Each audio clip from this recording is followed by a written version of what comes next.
Hi, my name's Corey, and I'm an American soldier. First and foremost, I want to say, the views I'm about to express do not represent the views of the United States military, or the United States government in any way, shape, or form. They are solely my opinions. That being said, I guess the first thing I want to say is I'm having a hard time understanding why someone like yourself, who believes so strongly in what they think, that they want to post it on the net for anyone in the world to watch and give them their opportunity to reply, feels the need to hide their identity from the very people he's trying to reach.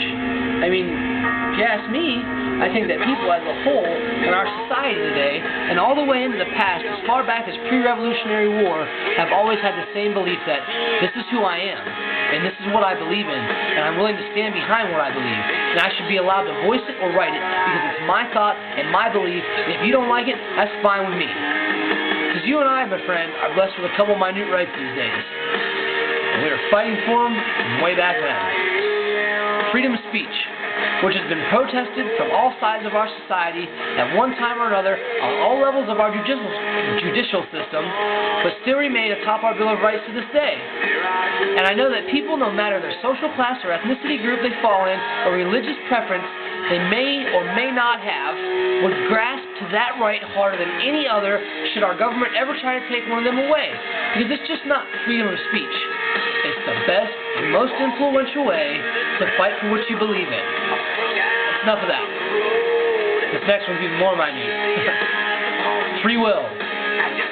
Which that one, whether someone likes it or not, was God-given and can never be taken away.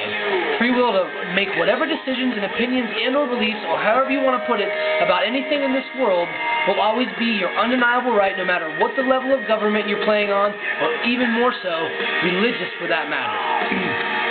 Because God put no limitations on that. He gave you free will to such an extent that you don't have to believe in Him if you don't want to. That's all you need to say about that one. So, if you ask me, to hide your face for whatever reason you feel necessary goes against everything our country believes in, and pretty much makes me think that you might not really believe in what you're saying as much as you act like you do. But once again, I'm not here to judge you, man, or to try to discredit you in any way. I'm just trying to tell the world what one soldier who spent damn near a whole year of his life fighting an enemy on its soil, under its terms, fighting an enemy that didn't wear a uniform, didn't have a code of conduct by which to govern their actions whatsoever. I'm trying to tell you how my beliefs and personal opinions reflect about the topic you discussed yesterday.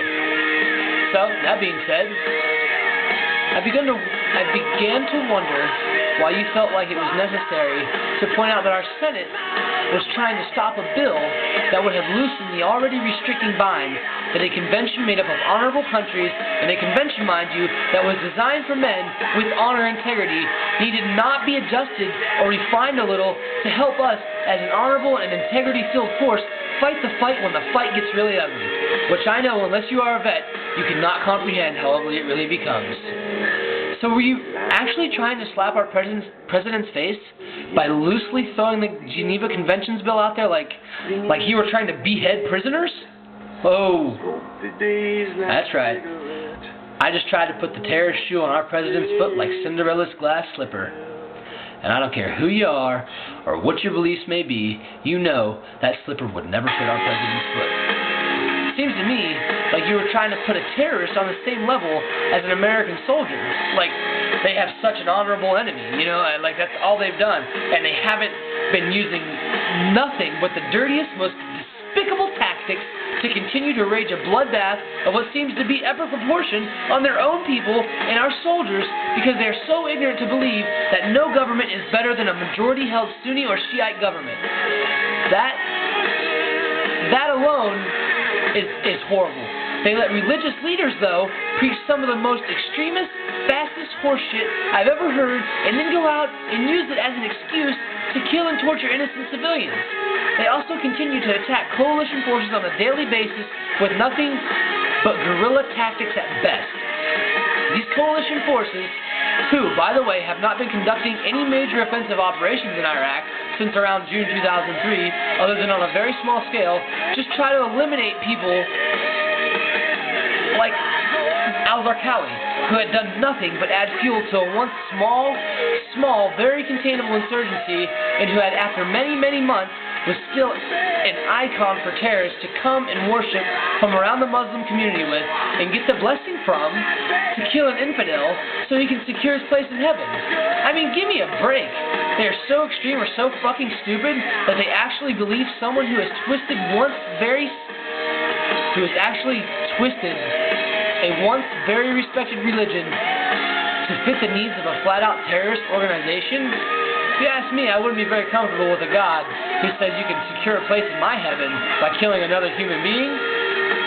However, they would rather be at civil war killing each other by the dozens every day just to prevent a little bit of stability in the government that has been elected by the people of Iraq for the people of Iraq.